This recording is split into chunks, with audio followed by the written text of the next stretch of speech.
Check. So you can hear me okay? I can hear you. Here we go. Here we go. Check, check, check 1, 2. And we are rolling with another episode of Industry Interviews. I am your host and good buddy, Dan Brown Jr., creative director and composer of the Emmy-nominated CrimeSonics. And today I am joined by Mr. Jim Baldree, the man who sprinkles the mixer dust on so many projects. How you doing, buddy? Dan, good to meet you again. Come on, man. It's been a long time. Dude, and towards the end of this, I am going to share a story about our interaction together. No, it was really good, man. You made a really good impression on me. Okay. Many years ago. And when we started doing these podcasts, I was like, I got to reach out to Jim. Absolutely. Nice. So, dude, real quick, I did not know you were from Tennessee. That's crazy.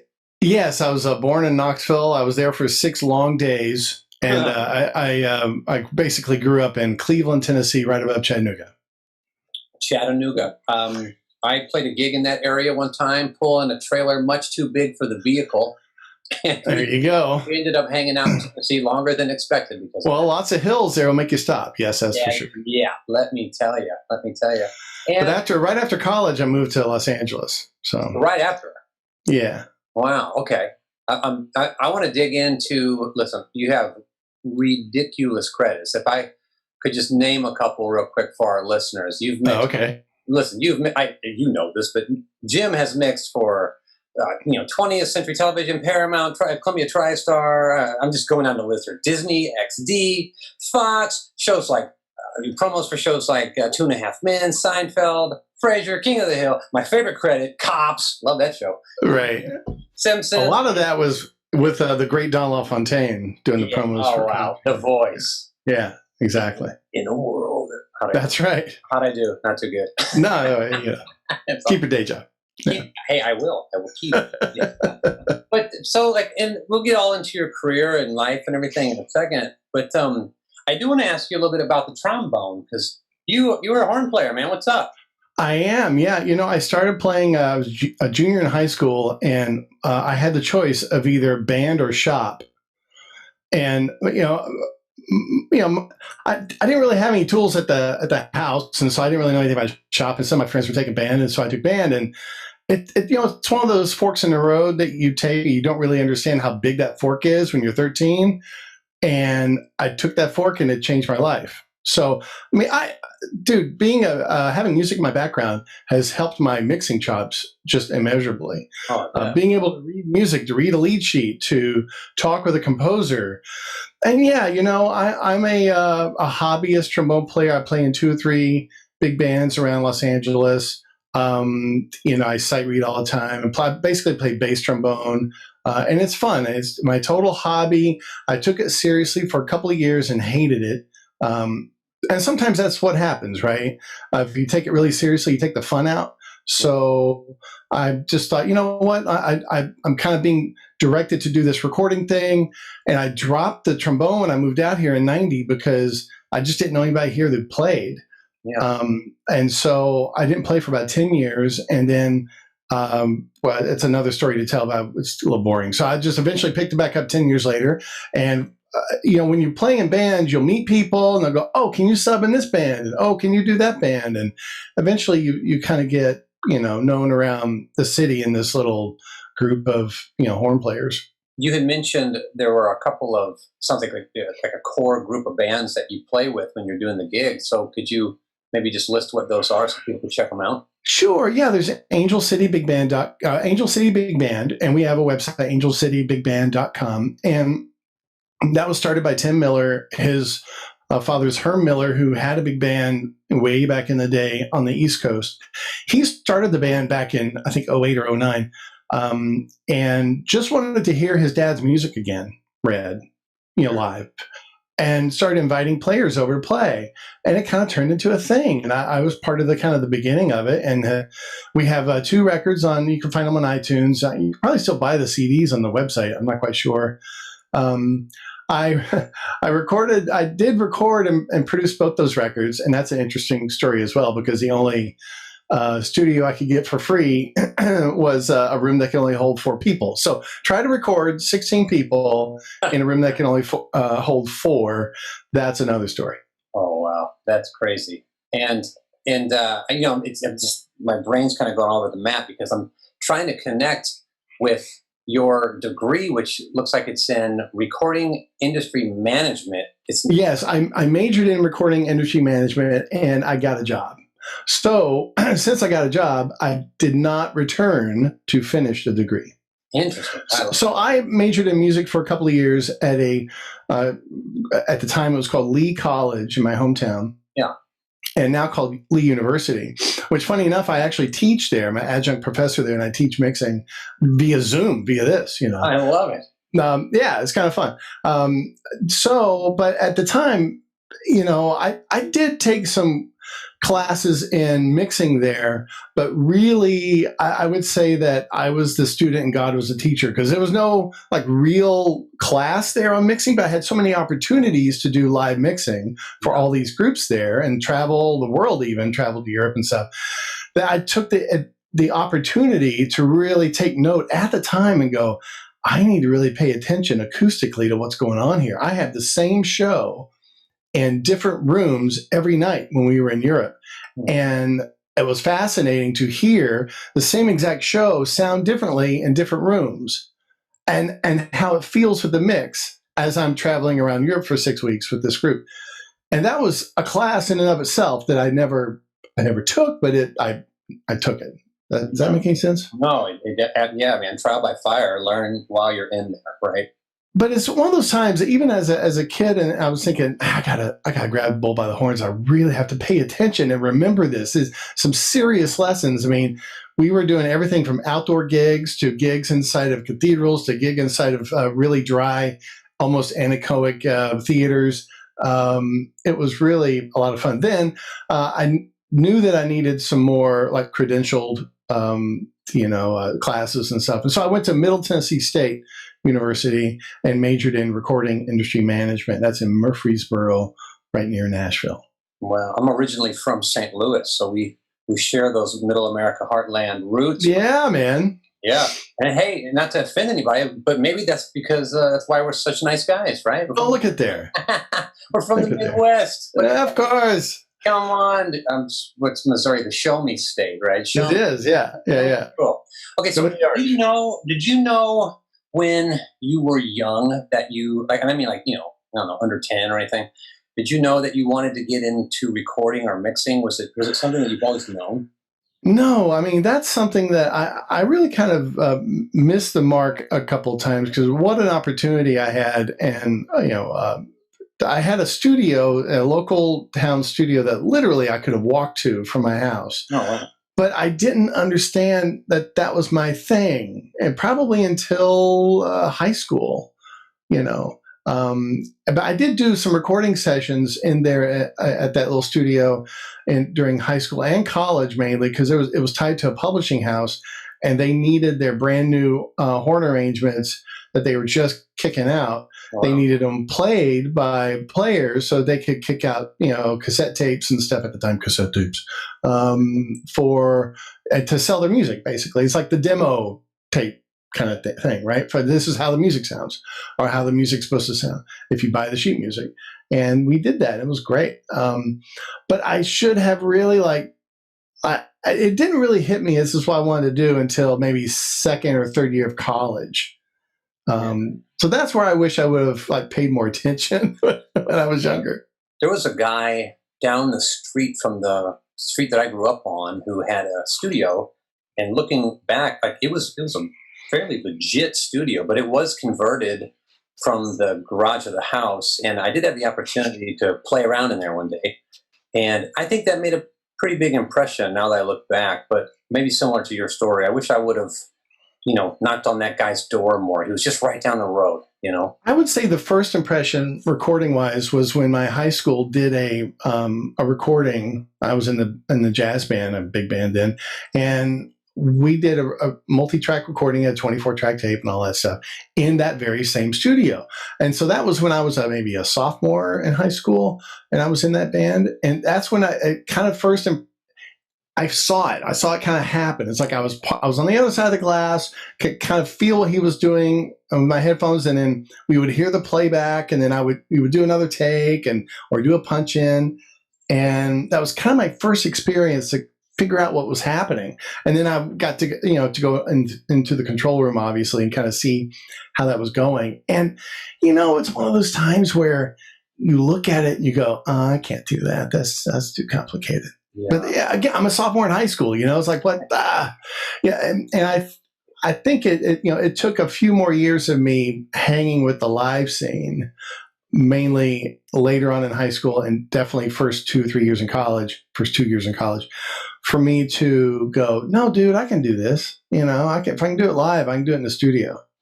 Yeah. So I think that's where I got some of my feeling that I could handle it. Because you look at a big console and everybody looks at a big console and they go, oh, I can't do that. But in reality, as you know, it's just strips of the same thing. If you look at an analog board, I mean, it's just if you have a 64 input console, most of them are the same. Yeah. So learn one and it translates down to the right. Exactly. So it's I've had, like, I used to mix at this big church up the street here, actually near you in Thousand Oaks, a Calvary Community Church, a 3,000 seat room. I used to mix in there, and they had a Series 5 Soundcraft Series 5, and now 64 input. And people would come and say, "Oh, this is way too confusing for me." I'm like, "No, here, just check this out." And in less than 5 minutes, I felt that they can kind of understand what was going on. Yeah. Yeah. And, we touched on it maybe just briefly. So how did you make the move from college or middle America out to Los Angeles? How did that happen? Yeah. Most of my little turns in life, I guess, like that were opportunities that I didn't say no to. So it was really my ex-girlfriend at the time, or my girlfriend at the time, I should say, said, hey, you want to go to LA and look for a job? And this was, before I graduated, but I just kind of she wanted to go there just to kind of create some contacts. And I said, sure. And so she had a person that we could, had to, sleep on the floor kind of in an apartment kind of thing. Oh, yeah. And then my professor at the time at MTSU, loved the fact that I guess I was kind of a self-starter at Middle Tennessee State. So there was no class on a digital audio workstation, but they had one. Yeah. So I asked him, I said, this is really, what's that cool thing in the corner? It looks new. What is that? Oh, it's a Diaxis, I said, well, what does it do? And he told me.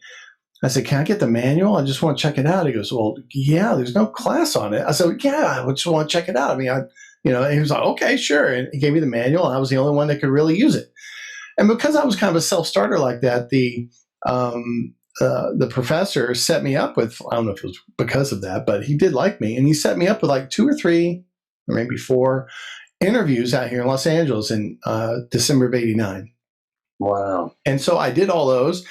And then I flew back, and every Friday I called a couple of them up and bugged them every Friday at around 1 o'clock their time after they're getting back from lunch or whatever, or maybe 2 o'clock. From Tennessee, yeah. So this is before email, okay? So yeah, right. I'm literally just every Friday I will call them and remind them I'm alive. And really, that's a lot of success, is calling people and saying, hey, I'm alive, man. Remember me. And that kind of energy translates when you think about it. People they want to harness that. They want to say, wow, I want to, have you could be a real asset here. If you're calling me every Friday, it means you really want the gig, and I want somebody who really wants a gig, Yeah. So yeah, I basically moved out on we'll try you out. And I found a place close to the building that I worked where I met you. And the rest is history. Now, when you say that you came out, I'm just thinking about, potential listeners to the podcast, or maybe people who are, they're in a spot where you were then, thinking, okay, I'm ready to make this move to LA. I'm going to do it. So when you say you came out, I mean, did they pay you to come out? Nope. On your own dime? Talk to me about how you scrounged that together. Yeah, Mom gave me I guess a couple of $1,000s for to move out and to set up rent and stuff like that, or set up a place to live.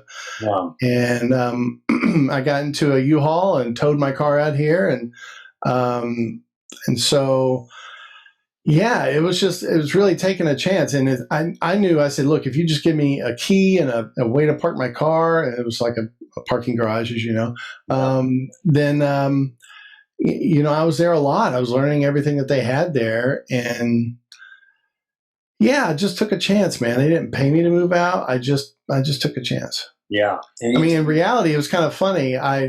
Right before then, I had won my only award, which was a student Grammy at the time. This is right when student Grammys started.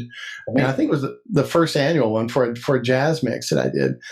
And I literally went to the award show in Nashville with my U-Haul in the parking lot, and took my little, plaque, and then got in my U-Haul and started driving, through Arkansas. What a great, what a great, little, memento as you're leaving hometown. Like, okay, this is like affirmation, dude. Go. Well, I think what's interesting, and the timing of it all was it was kind of God showing me, see that award that you just, won? Yeah, put that in the back seat. Yeah. Just don't think about that. I mean, that kind of closed the door in Tennessee for me, and that was like ending a chapter, I guess. And just don't even tell anybody about it. Just throw it in the back, and and try to move forward. And really, it's an interesting thing and still today, I'll be working with a client, and the client is telling me something that I know. You know what I mean? Like trying to teach me something, but they don't realize that they're in kind of teaching mode. And it's like, I know everything they're talking about. And I just go, yeah, okay, yeah, no problem. We could do that. And it's one of those kind of things you have to remember to humble yourself. Oh, yeah. And because when I left Tennessee and moved here, I had kind of built a little bit of a name in Cleveland. And then when I moved to near Nashville and Murfreesboro, I had built a little bit of name of myself there. I worked on a lot of the music projects that were at MTSU, and then won the little tiny award, and then drove out to LA. And I had to remind myself, you're starting from ground one, Jim. There's no coattails here. Just grab a broom, start sweeping. Luckily, I never had to do that. I never came up the ranks of the second engineer. Yeah. I came up the ranks in a strange time of audio in this town, at least, where the old audio mixers, I'd say older audio mixers that were probably my age at the time, didn't know this newfangled digital stuff, but they knew analog, right? One of them even told me, I'll learn that when they're done with it. You guys keep playing around with the beta stuff. When they're done, I'll learn it. And I was like, dude, they're never going to be done. This is a train, man. It keeps on moving. Okay. Anyway, so I was never in that assistant role. They kind of respected me because I knew something that they didn't know. Mm-hmm. And I respected them because they had a lot of experience, especially in the jingle world. When I first moved out here, I was hired as the kind of the digital audio workstation guy who would edit the music and edit sound effects and stuff for commercials. And so I'd be at the music sessions, but I wasn't the second engineer. I was the guy that maybe recorded on the digital audio workstation, maybe edit takes together. At the time, it was called the Diaxis, if you're curious. I remember the name. Okay. It's before my time. You're showing your age, Jim. Right, I am. I'm aging myself. And then, but then there was a sequel, Diaxis 2. It had good ratings. Anyway, I had a great opportunity to be in the room, but without being treated like second engineers get treated. To have a little bit of a camaraderie, respect thing going on. And I learned a lot from all the mixers, and especially probably the one thing that really carries through with me is I learned how to handle stress. Yeah. Because there are times when our lead engineer at the time, he'd be in there with 10 clients in the room, big room, 10 clients in the room, his boss, my boss, and me, a music engineer, and like a lot of musicians out there. And there's a lot of stress involved. They're paying a lot of money per hour for this room. And he's just handling it like lives are like we're in an airplane or something. He's just flying a big airplane.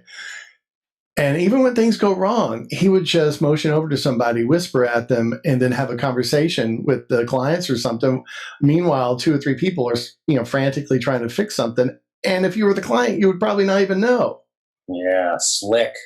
Because he was slick. He was very good at just making it totally chill. Meanwhile, the Lynx is broken. If remember what a Lynx is. No, I don't. Okay. Transparently, I will always admit my shortcomings. That's okay. Hey, you did touch on something that I want to camp out on for a minute. You said that you never really had to do that, that assistant engineer, assistant mixer kind of role. And I have chatted with many, many composers who, they really believe that the only way to be successful is I have to be someone's intern. I have to be someone's shadow. I have to come up along someone. And that does work, right? That does work for some people.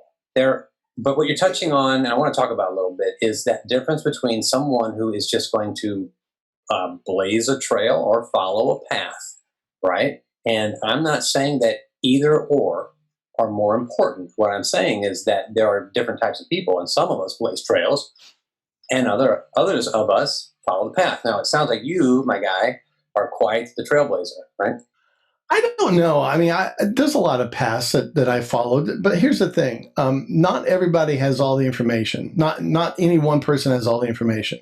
Agreed. So you take from everybody, yes, and you learn something from every single person, even people who had been doing this a quarter of the time that I've been doing it. And look, just recently, Pro Tools came out with a brand new version that has routing folders and basic folders and different types of tracks. So I literally was in my class 2 weeks ago and teaching my students stuff that I had just learned a day before. Yeah.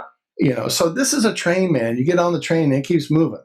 But I suppose when you get on the train, you're not at the front of the train, so you work yourself up to the front of the train at some point. And you're right. You need to pay attention. You need to show up on time. This is a people business, man. You gotta be assertive and be attentive, and you gotta do all the right things and none of the bad things.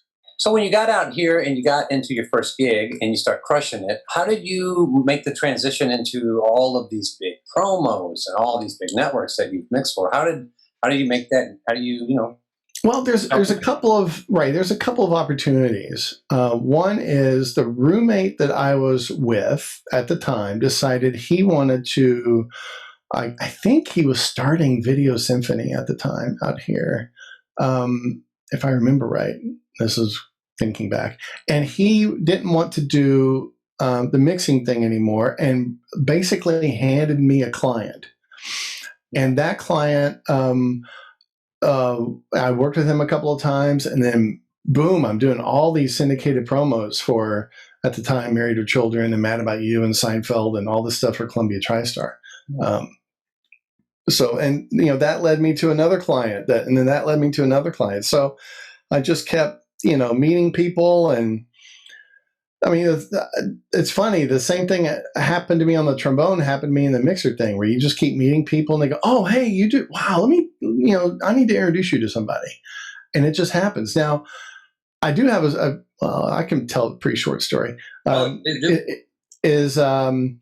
was an opportunity where I was a digital editor for this one gig, and we had the mixer for this one gig. And we were doing all these spots for different malls around the country. So we had to do a basic spot, and there were 3 spots in about 200 different malls or so.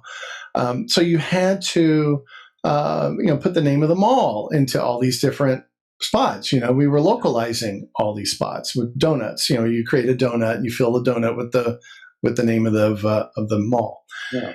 Pretty easy gig, right? And so we're doing all this stuff, and a lot of it is just making sure that there's consistency, and you're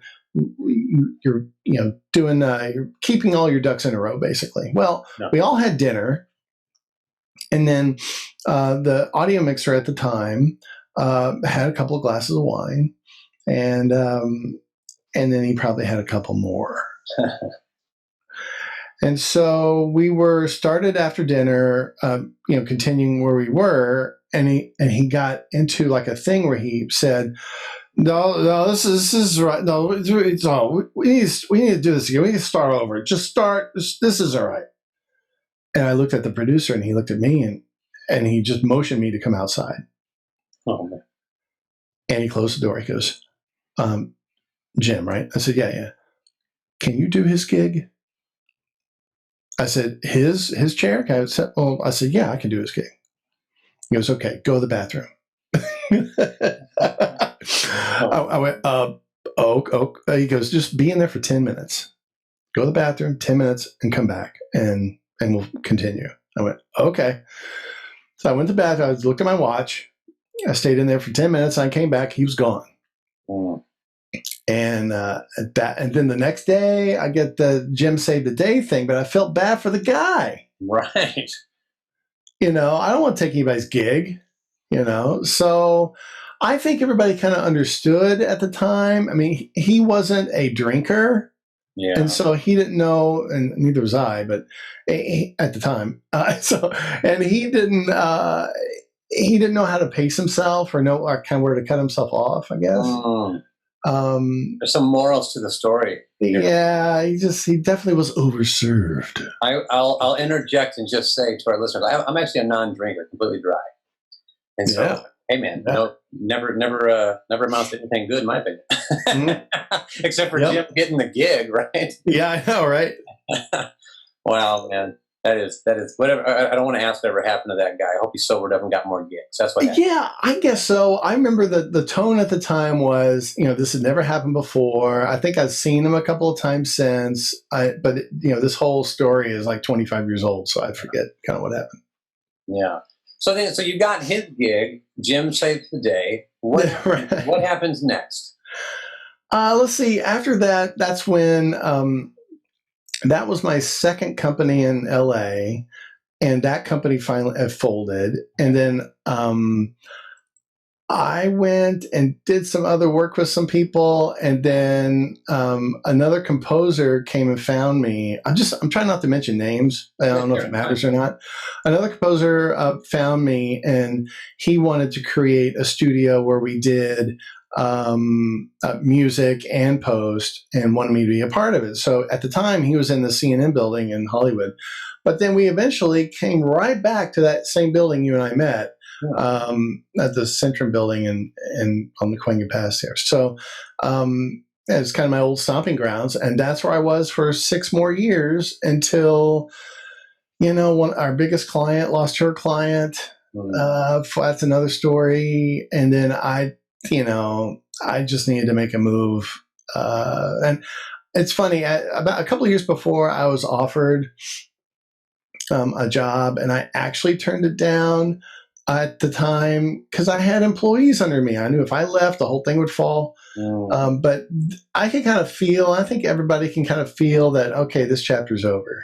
And there kind of was no fixing it. The person I guess I'd just say my boss or partner or whatever at the time, he didn't want to move in the Pro Tools direction, which is kind of where everything was going. Yeah. And so I didn't see any forward movement with technology there, and you got to keep up. You got to keep putting in the money to keep up with the Joneses, I guess. Yeah, absolutely. Anyway, it was time to move on, which I did, and some of the clients followed me, and we went to other studios at the time.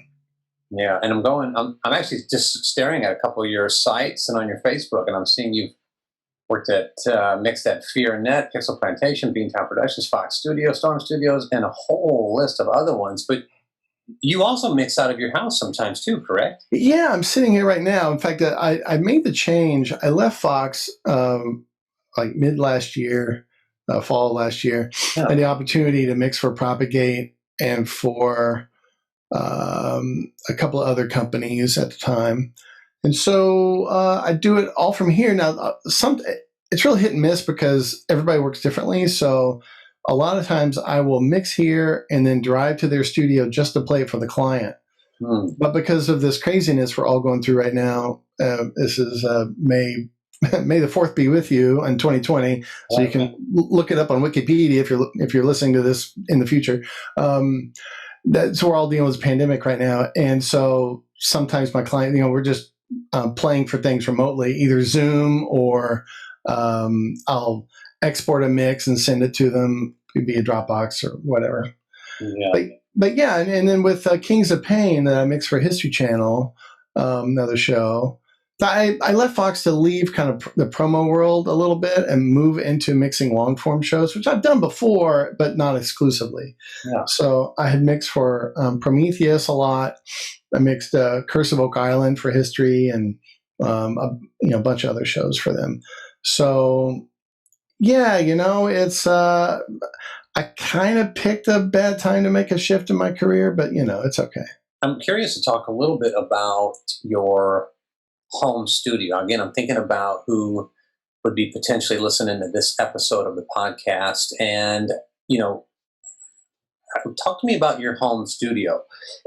Are you just sitting in your kitchen with a laptop mixing, or is it something a little bit sexier? Well, it's I bought this house summer of last year, and it had a kind of a kick-out room, kind of an extension of the house with its own bathroom. And I think they built it as kind of an ADU is what we call it in LA. It's an additional dwelling unit. Yeah.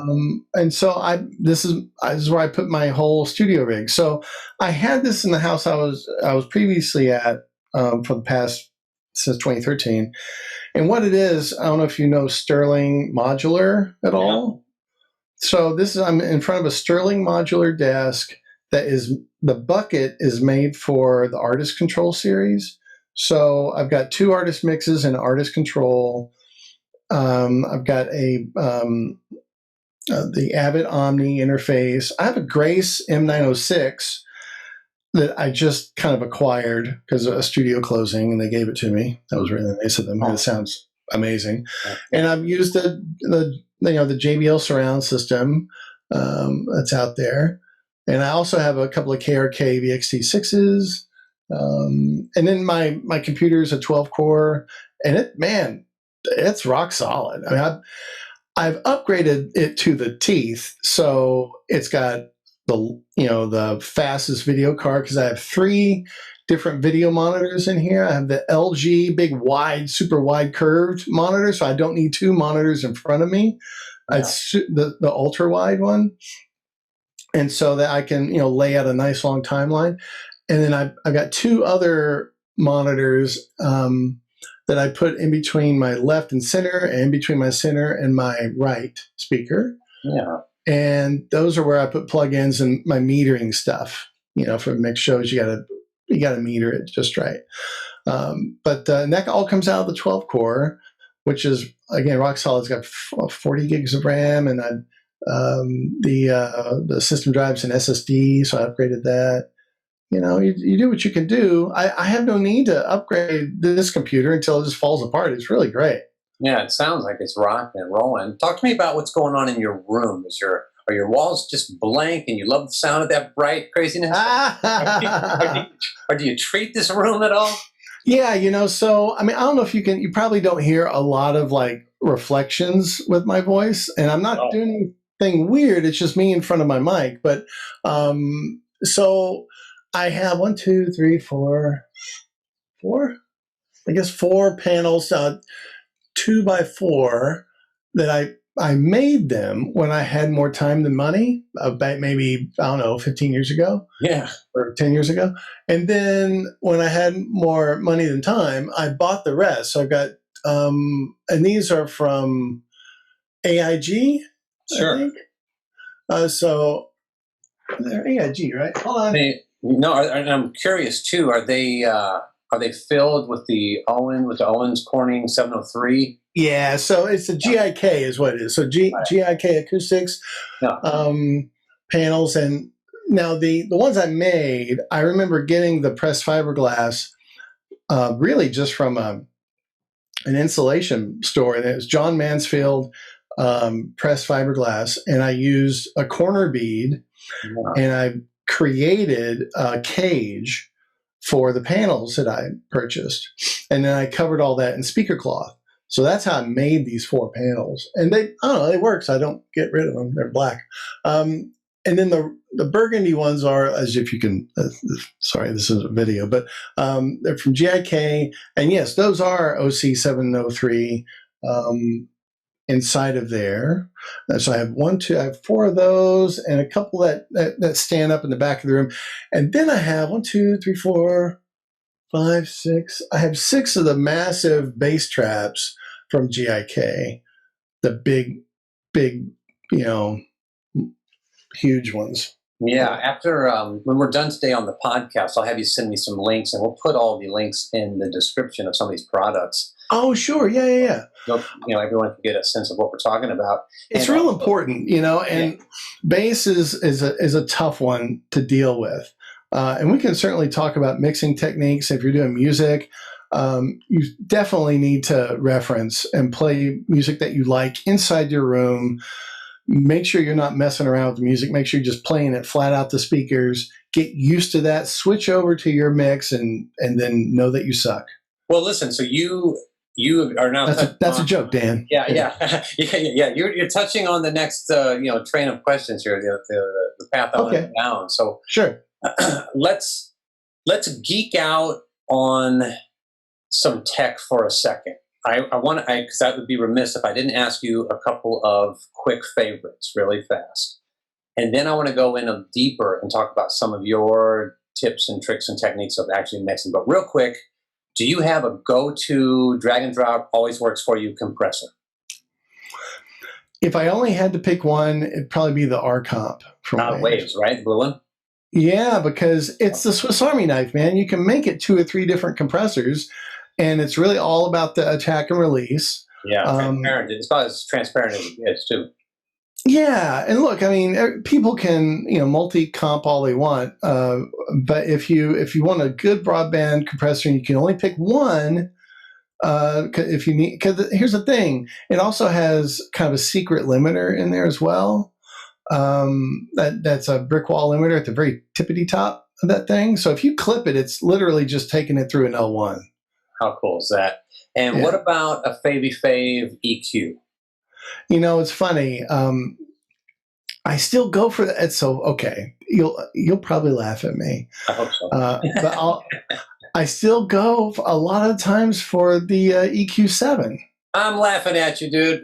I know. So here's the thing, and look, I'm not alone. Andrew Sheps agrees with me, but it's so funny when I heard that from Andrew.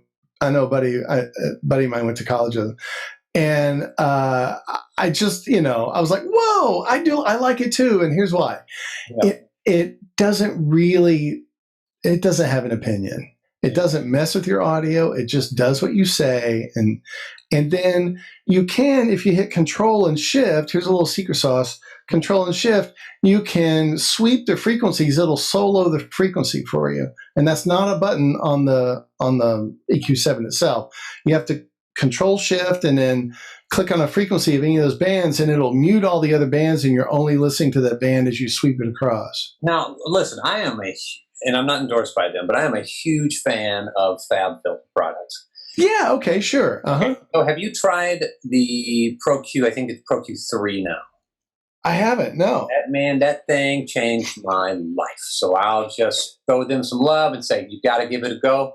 But hey, you never know. I think, in fact, I did some work at FX, and they have the Fab stuff. Yeah, I think Waves has a good multi-band kind of dynamic EQ called the F6 that came out fairly recently, within the last year or two, I think. And that's cool because you can have one GUI that, hey, I just want to like brighten it up, but I do want to like dynamically reduce over here. and do all that with one EQ. Like it can be an EQ or it can be a compressor, depending on what you want to do. Yeah. I'm not sure if the Pro Q3 does that feature. If it does, I'm not aware of it. But it doesn't. Yeah, well, that's they do make a plug-in. The Fab series has one just like it. Yeah, they're super cool. Okay, what about reverbs? Go-to reverbs. Go-to favy fave. If I only could pick one, it'd be Altiverb. Altiverb. So if you were on a desert island and there was electricity and a rig, that's right, and you're gonna mix on this island. yeah, it'd be Altiverb. Look, I'm always into using new ones and stuff. In fact, when I let my students give my students projects, I'm always doing it as well. I give myself the same homework. And I only use the products that I only use the plugins that they have with the basic, plugins. And so I'm doing a mix, right?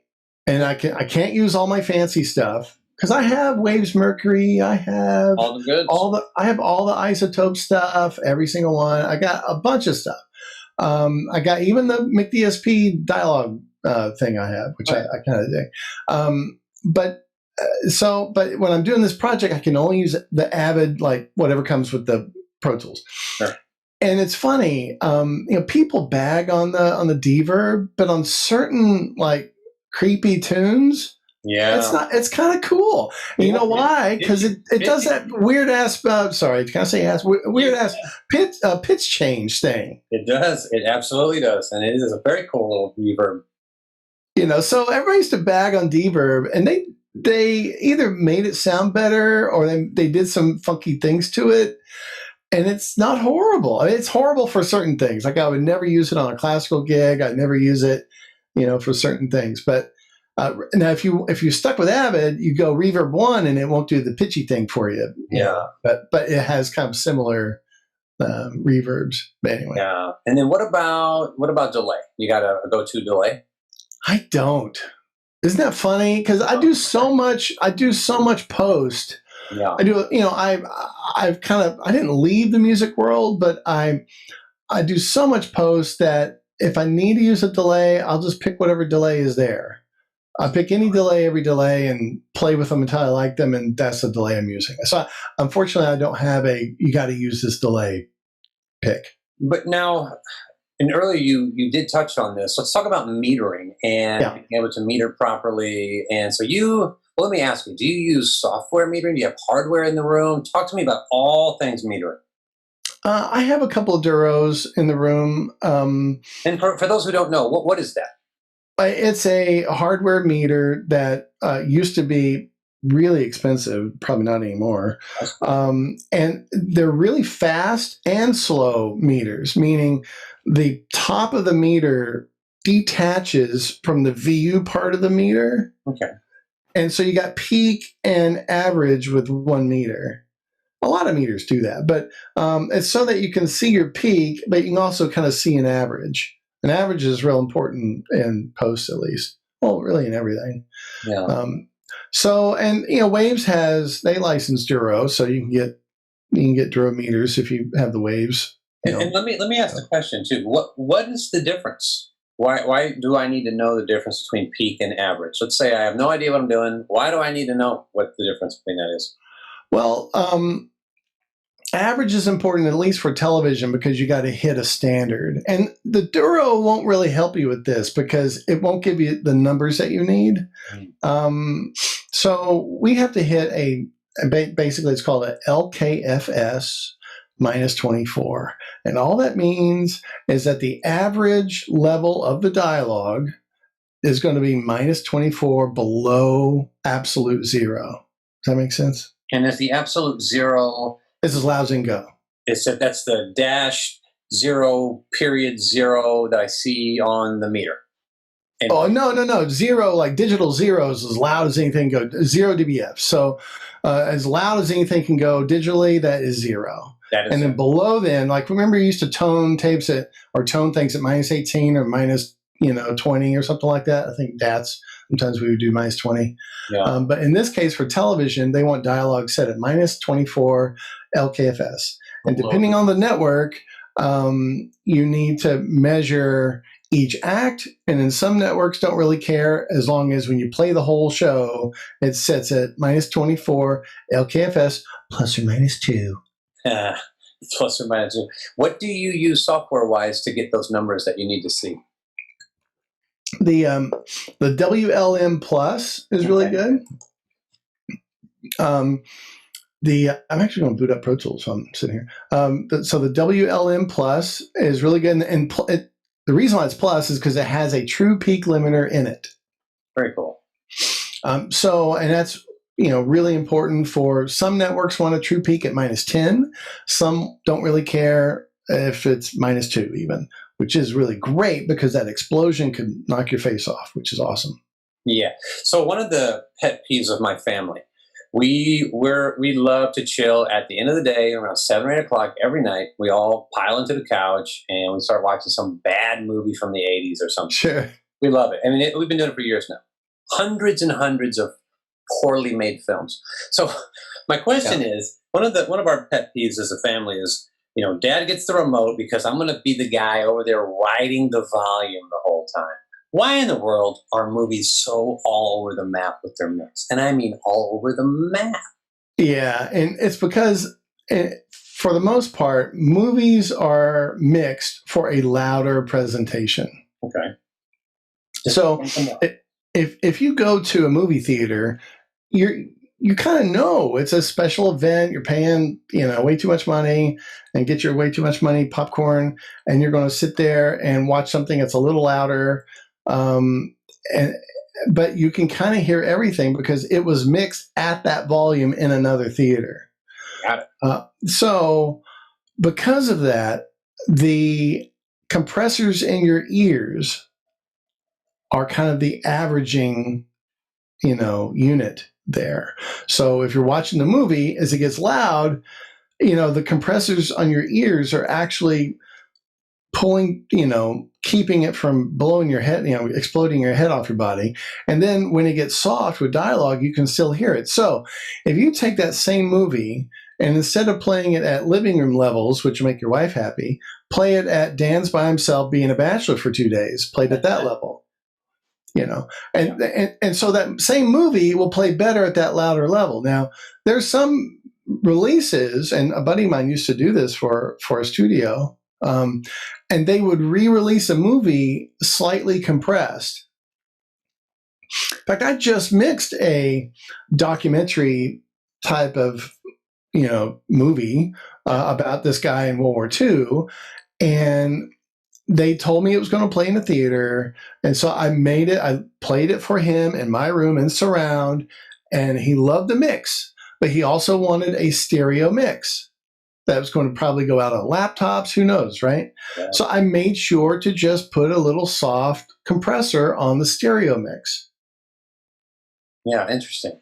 Because and I'll tell people when I'm mixing presentations, like, where's it going to play? Is it going to play on people's laptops, or is it going to play in a big room of speakers?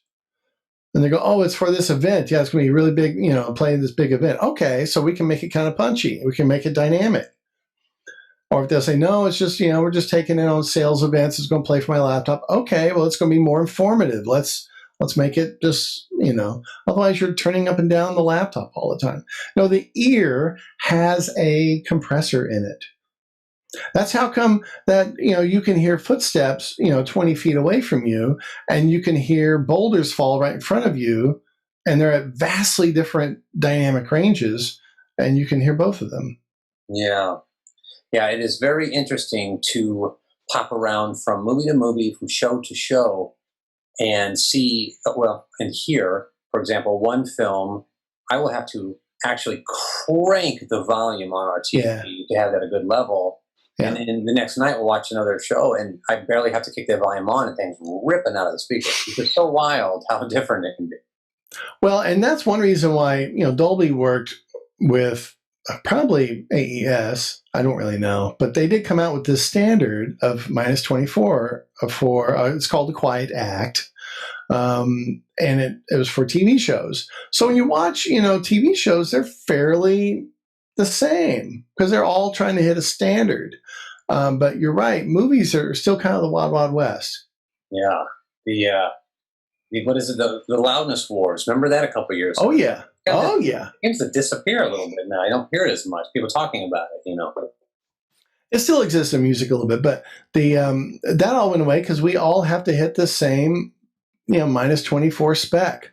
And so you do that by really making your dialogue, fairly even, sort of. You can play with it a little bit, but it's informative. Unless you have scenes that kind of really bust out and people are screaming and stuff, then you have to kind of figure out, where does that want to land? And how does that want to hit me? And more importantly, we can talk about this maybe in your next segment, is how do I want to feel? Yeah. And really, that's kind of what all this is about, right, Dan? It's about, when we're mixing all this, how do I want to feel right now? Because the hearing, that's where you're getting all your emotions from. When my daughter was, it's like 3 years old, 4 years old, I took her to a first theater movie. And she was so scared and she wanted to leave, and I didn't want to waste the money. So I just said, just cover your ears. I'm like, telling her and kind of showing her, just cover your ears. It's okay. Yeah. And so she covered her ears and she looked at me like, oh, okay, I got it. And she could watch the movie. It wasn't scary to her because she could cover her ears. And because that's where, the scary music and the loudness or the explosions, all that is sound oriented. You're not really scared with anything you see. You're scared with what you hear. That's all emotion based. Yeah, I'm just thinking about how, those loud sound effects, horror jump stabs, they're not very scary when you have it on mute, is it? No, it's not. I have a friend of mine who mixes live for a fairly well-known show. And he tells me, he goes, man, how come every time, he says, I don't make a lot of mistakes, but when I do, I get yelled at. But camera guys and gaffers, and they're making mistakes, and lighting guys all the time. And the director never yells at them. How come? And I said, his name, and I said, it's because sound is emotional. So when he hears something wrong, and when the director hears something wrong, he reacts to it emotionally, because that's the emotion center of the brain, is your hearing. Your hearing, the emotion center of your brain reacts to your hearing. So he's reacting. But when something like looks wrong, he's just like, hey, Chuck, move the light over. All right, let's do this again. That's no big deal. Where's the focus point? No, I get it. So it's like, sorry, he's just going to yell at you. Let's talk a little bit about your process, and maybe I'll frame it in the context of a short promo. So let's say this is the scenario. Like, I'm producing something, we've hired you, and let's say it's a commercial for some show. What do you expect to receive? Talk to me about the deliverables that come in, then talk to me about how you arm your session, how you get started. Just create a whole day mixing a little promo for me. Yeah, typically it is the editor sending me an AAF, right? And so that's basically all the audio that comes out of the Avid or Premiere or Final Cut or whatever. And it's all laid out a certain way. And I have to bookend this where I look at the beginning. It's like, what are you going to send me? And then what am I supposed to deliver? Like you mentioned, the deliverables. So you want this spec? Then, okay, I need to have my Pro Tools match that spec and deliver all these split outs that you want, all these stems that you want, dialogue by itself, voiceover by itself, music, sound effects. We can talk about M&E, music and effects. We can talk about undipped M&Es, which you do for foreign. If you're doing TV shows, you have to deliver an M&E that's undipped. That's always fun. And there's even another segment of that that's even more complicated, which is fun. Go into the detail there, just really quick. So on TV shows, no one in another country wants to fight all the volume that you're doing on the music side, especially on the music side, to dip the music for the dialogue. No one in Australia or England or Germany or France wants to be dealing with these dips because, especially Germany or Spanish or in Spain or Mexico, their languages may be longer or shorter. Right. Oh, yeah. So because of that, they need to do, like, if they're bringing down the music for dialogue, maybe it's, Germans, maybe they can talk faster at this point, and so they don't need to bring the music down so fast. So what they want is they want an M&E, music and effects, that doesn't have those dips. You're dipping the music for your own domestic dialogue. So what I'll do is I'll create a nice, solid, undipped M&E for myself, and then I'll do my own domestic duck that goes out my mix, but pre-fade aux of that goes to the stem, so it doesn't get those fader moves I'm making for my domestic mix. Does that make any sense? It makes total sense. Okay. So, yeah, and then when you start doing surround, now you're talking a lot of tracks. So in surround, you could be recording like 30 or 40 tracks at the same time, so you're hitting all these different deliverables they want to do. Wow. And so, okay, let's say that you've gotten all the content in, it's loaded into your session. Are you like an all faders down kind of guy when you start, or how do you start the mixing process? No, it's funny. I'll do music completely differently than I'll do post, because in post-production, the director or the producer sat with an editor and they made decisions. Yeah. And I remember when I first started working at a certain place, again, I'm not going to mention names, and the mixers there would completely start over. And they would take, I don't know, half a day or something like that to mix a 30-second spot. Like, dude, this should take you minutes, not hours. But like, I just started there, so like, I'm going to say anything. Sure. But they started completely over. Well, yes, they had a scratch mix and they could listen to it, but you actually had the ability to take in either the clip automation or the fader automation, or both, from the Avid editor, and have a starting point. Now, does that mean that's where things land? No, I'm changing all kinds of stuff. But that's where a lot of times that's where I start, especially if I know the editor. If I know the editor, everybody, it's like the person that cuts hair, they're going to remember you and cut your hair a certain way. I know the people I work with, and I know I usually get it a certain way. And when I do certain things, they're happy. And this is a people business. It's all about making them happy. Yeah. So I do things to make me happy too. And if I don't want them to change it, I never tell them. It's funny that you say this is a people business, because I think this is the spine of these podcasts, that I think in every episode we have brought up how important it is to be successful. I mean, really in any field, but maybe even especially in the quote-unquote industry of Los Angeles. If you're not a good dude, if you're not a good hang, you're not going to get very far.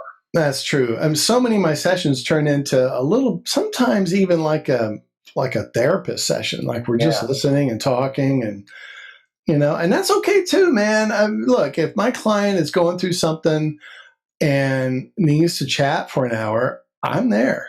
That's called procrastination, by the way. Yeah, there you go. Procrastinating. That is what we do.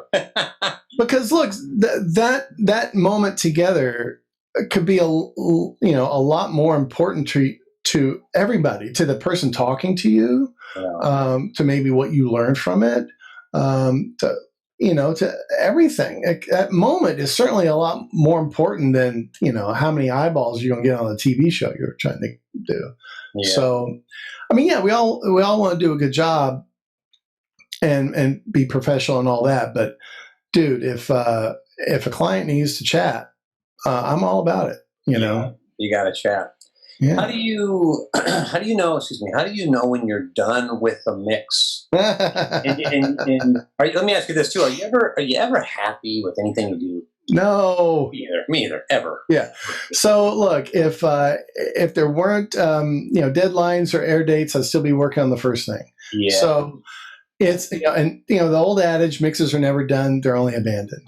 So you try to, if I'm working with a new client and I kind of don't know what the expectations of time are, I'll fix the worst problems first. Yeah. And I'll give myself, I'll say, well, just in case they call me in 2 hours, let me just make sure that I have something to play for them.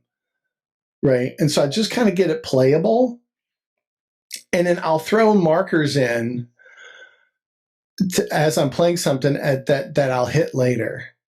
In Pro Tools, you can hit the enter key and, and just while it's playing even, it'll just throw a marker down, knowing that, okay, that's not important right now. What's important is my run through or my playthrough. So I'll hit that on the next pass or something like that. Yeah. So I'll make it playable, and then I go through and I just okay, now I got I know how much time I have. Now let's try to clean up the dialogue. Look, dialogue is king and queen. So you got to make it stellar. You got to denoise it, clean it up. You need to make yourself useful. Because there are plenty of people doing Avid mixes, but not all of them have isotope. So if you have isotope and you can de-rustle or dialogue isolate and all these other modules that are inside of RX, I'd use that as much as you can, because not a lot of editors know about that, and you need to shine. Yeah, you need to make yourself useful. I'll link some of these cooler products that are out there that might be a little more. Well, I guess like under the radar to the masses, but we'll get you in the know pretty quick with this podcast. Yeah. Okay, so when you're done, when you're not done, but when you have abandoned your mix, your mix. Oh, but before we go there, real quick, this job it requires both sides of your brain. Okay, it requires the technical and also requires the emotional side of your brain. So you need to make sure you're happy with everything technically. You need to make sure that you got all your I's dotted and all your T's crossed, that everything's going where it's got to go. You double check all your stripes and make sure if it's a template that you've used before and you're good with it, then fine. But if you're just putting this together for the first time, you double check every single deliverable and make sure it's got the right stuff on it, and make sure technically you're there. And then, you play it down from the beginning and you forget the first few hours as if you've never heard it before. And you ask yourself, how do you feel about this? So you have to go from the technical to the feeling side. And you just go into what is this spot about? What is this show about? What am I trying to get from it? Is it informative? Is there a moment in the music that if it's a dramatic promo, is there a punch I can make really loud? Is that and if you're dealing with like levels and deliverables and trying to hit certain numbers, one little trick is that you kind of make sure your levels are kind of low at the beginning, because everything's relative. They'll turn it up to wherever they want in the room. Make sure things are kind of low at the beginning and then hit them at the end. Yeah, that's a really good tip. When you deliver, are you sending them MP3s? Never. No. So what are you sending? Well, how does it leave your studio?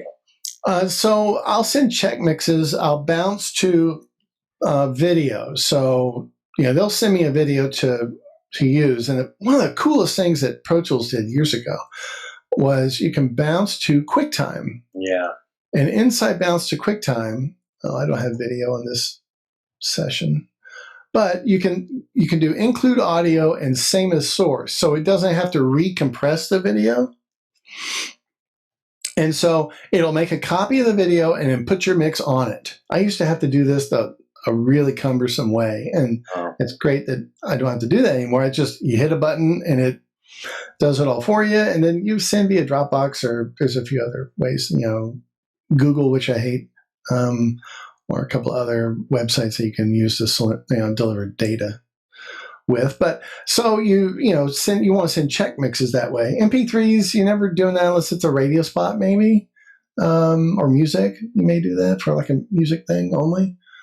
But yeah, you're delivering either a WAV file or a QuickTime with the mix in there embedded inside. Let's pretend that I'm your client. You send me a mix, and I come back and I have like 40 notes. How do you handle the I don't want to say the crazy client. I'll say, how do you handle the very particular professional? Yeah, I have been successful and a couple of times unsuccessful with a client like that. So, because it can happen. Yeah. Typically, if there's a lot of notes, it's their particular hang up, and everybody's got them. I've got them. You've got them. We all have them. So one client could have a hang up of, there's just clicks. There's just a click here and a click there. And, and I'm thinking, well, they are outside and it's called leaves. But, that's, that's okay. It's all right. Anyway, so you kind of figure out what they're like. I had one client and doing back on the promo land, and this one client likes overlap between the tiniest bit of overlap between the dialogue bites and the voiceover. And then his partner likes there to be a little gap in between the dialogue bites and the voiceover every single time. So, and it's like, it was both of their things, and they were different. So I just had to know, okay, who's in my mix? And they're both, it's funny, they both had the same name. So it's like, we call them by their last name. So it's like, am I mixing for this one or that one? And they say, oh no, this is his project. Okay. And so I would, make sure that there's like tiniest, I'm only talking about a couple of frames, tiniest little gap in between all the dialogue, and then he was fine. We never had notes like that anymore. But if it was his partner, then I make sure the tiniest little overlaps when it could be.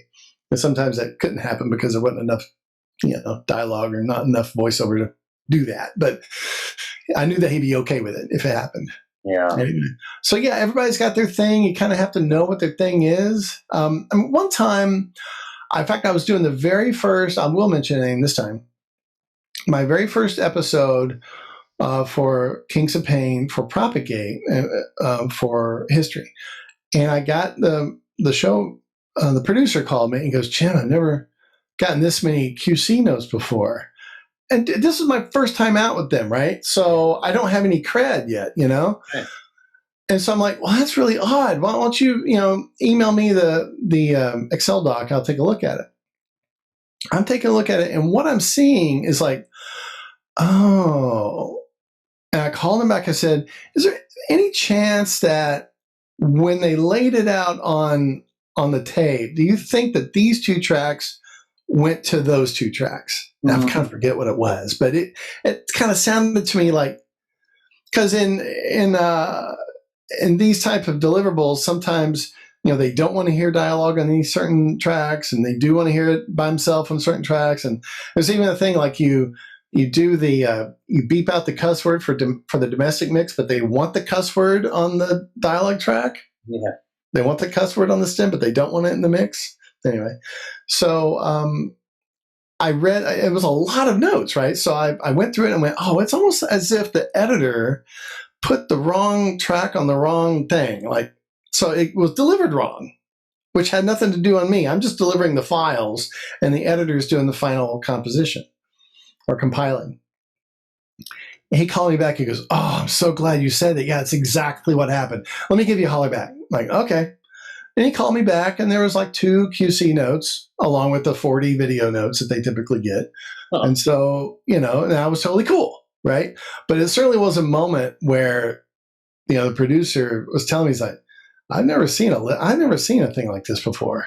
And then I said, well, what? Instead of me like getting defensive and going, well, hey, what are you implying, man? Or anything like that, I was just like, well, I mean, it's obviously valid. I mean, just send me what you're looking at. Let me take a look at it too, and we'll figure it out.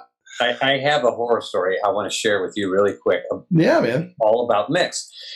New to LA, scrounging around, doing my best to find indie projects to work on. I think it's the typical LA story as a composer.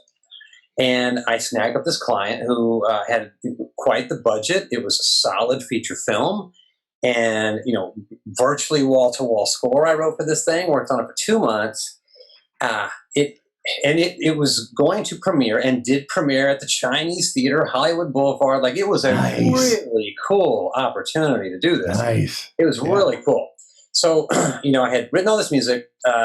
We go through the process. Things are approved, things are changed, things are rejected. Either way, and at the end of the day, score was approved. Here comes premiere night. We're all excited to come to the Chinese Theater and see this on the big screen. Most of the crew got there several hours early because we were doing like some test runs of the footage in the room. They wanted to get the level just right. And I was mortified to hear that the score was, I don't know, man, maybe 10 seconds late completely through the entire film. The whole film. Every hit, everything I painstakingly worked on for months was completely out of sync. Yeah. And I'm sitting next to the editor, and I was like, "Hey, bro, what is going on? Are you guys pulling a joke on me or something?" Like, he's like, "Well, what do you mean?" And I said, "Brother, this is like all late. The entire audio score, the entire audio files moved." And they all looked at me like, "Oh man, we dug it. We thought it sounded fun." That was what a downer. How important it is, to get the files in the right place, right? But that's exactly true? But isn't that such a story of how everything is subjective in this world? Yes, it is. It is. It really is, man. And no one really knows, the full potential of anything. Yeah. So I can listen to something and know that it's crap. Yeah. But it's probably going to work. Especially when I was working at a place and there was like 6 or 7 different mixers, and I'd have to fix something. Yeah. That just one little thing. But I'm listening to the mix and going, this whole thing sucks. But the client wanted this one little thing, changed. And I talked to my room producer, and he was like, "Oh, we got time. You can fix it." And I said, "Okay, I'll save this, but just let me play you what it should be." He goes, "You have an hour." And so I saved that mix. I did a little final mix, but then I did my thing. Yeah. And I said, "So just to remind you, here's what you heard. And then here's what I did in the last hour." And I swear he fell back in his chair. That's great. But see, everybody listened to the crappy mix and thought, it's okay. Solid. But I guess the good thing and kind of the curse is that if you do this for a long time, you can hear the potential of something that's not at that potential. Yeah, you can't unhear the mistakes. So you in that room, you're like, no, yes, it may sound fine to you. You may have thought it was great, but if you played the music where it was supposed to be, you would have had all these moments that would have been there. That would have been right with the music, for goodness sake. Yeah, and unless they really see apples and apples, like one right after the another, most people are going to be, they're not going to really understand. Yeah. All right, so, Jim, I have a quick story about you, and then we will wrap up. So, okay. I don't know if you remember this, but as many years ago, I had reached out to you via the interwebs when the interwebs was first invented. Yes. And I think I had an AOL email address. Yeah, probably so. And you actually, super humble, super graciously, actually invited me over to some house that you were living in that you had a studio set up in. And I don't know if you remember this, but I came to your crib. A couple of bros were hanging out. You were mixing some killer promo, dude. And I was asking you a bunch of questions that day. And one of the things you showed me was that simple R comp reverb by Waves, actually. Oh, wow. Yeah, it was a reverb that I obviously had. I think we all have it. And I totally disregarded, I think, that reverb, or excuse me, that compressor, because of its its simple nature. It looks so simple. It looks so kind of cheap in a way.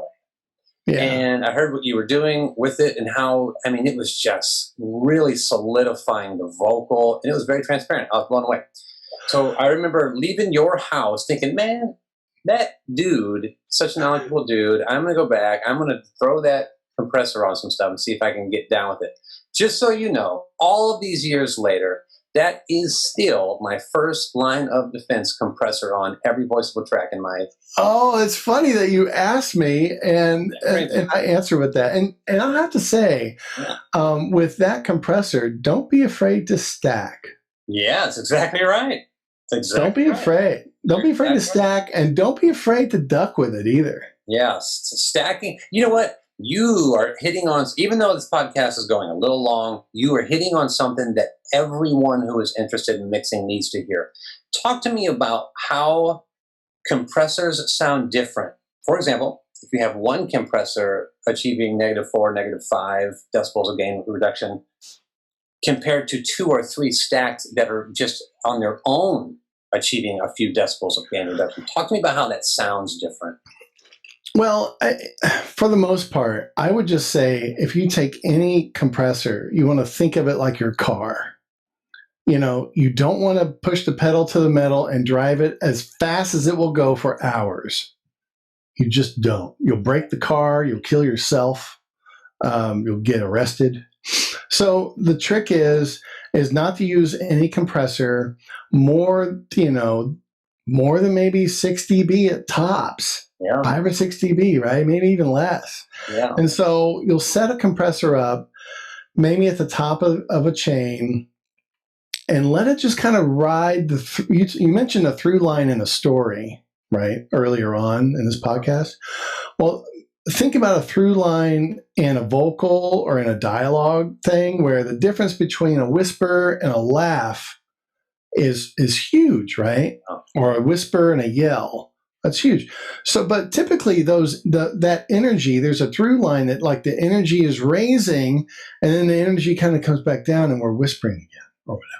So have a compressor in there that's kind of it's got a slow attack, slow release, that's kind of dealing with that through line. Yeah. And then have another compressor right after it that's dealing with the small peaks and valleys within that through line, and then have another compressor maybe even after that has a higher threshold, a faster attack, faster release that's only dealing with some tiny peaks at the very loudest portions. And so there's an example of how you can have 3 of them.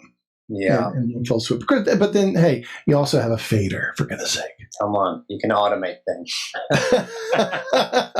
Don't be afraid to actually do some work. Right. Don't be afraid to use a fader. But it's interesting, how you can certainly, have the compressors help you. But man, there's certain, especially if you're doing globals, there are times when I think I have it set right, and then how I stacked myself up later on in the mix, and now my globals are like overworking. I'm like, oh crap. If I'm doing a show, it's like, well, this is like 20 minutes in. If I make this small tweak, I just have to know that it's kind of good for the whole show. Yeah. So you have to be a little careful and know that if you make big changes to your show, it's affecting your global settings that could affect the whole show. So it gets a little complicated. But anyway, but yeah, the R comp and attack and release, and it even has like ARC and was Electro and warm and smooth or something. Opti, I think. Yeah, so Electro and Opti and Opto. So you can change the ballistics of the compressor, and really, so what's it doing? It's trying to change the R comp to act like an LA2A, right? From Universal Audio, or to act like a faster compressor, like a DBX 160, or even a faster electronic compressor, or digital compressor. So anyway, the R comp. Well, that's cool. I'm glad we did that. I probably had that little room in that house in Calabasas or something. Yeah, I can't really remember. It was left of where I live. Yeah, and that was that literally was another bedroom in that house. But I'm happy that this room I'm in now is not really a bedroom. I guess it was made as kind of maybe an entertainment or card room or pool room. I don't really know, but anyway, it's kind of nice. I like the vibe of this room. And again, man, we're audio people. It's got to feel right. I'm looking through our chat history, and I think this was like back in 2011, 2012 when we hung out. 8 years ago, 9 years. That's a long time. Yeah. How did that go by so quick? Yeah. So 2011, I was still in Calabasas. That was before I moved to West Hills. And so, yeah, man, that was quite a while ago. Yeah. Boy, Jim, I tell you what, brother, I want to thank you again for being such a cool dude, knowledgeable guy, crazy amounts of experience. If someone wants to hire you to mix, how do they find you? Jim at jimbaldree.com. Baldree, BALDREE.com. I will link all your goods in the description below. All right, let's wrap up. Jim, thank you, my brother. Thank you, Dan. Getting on this podcast with me, dude.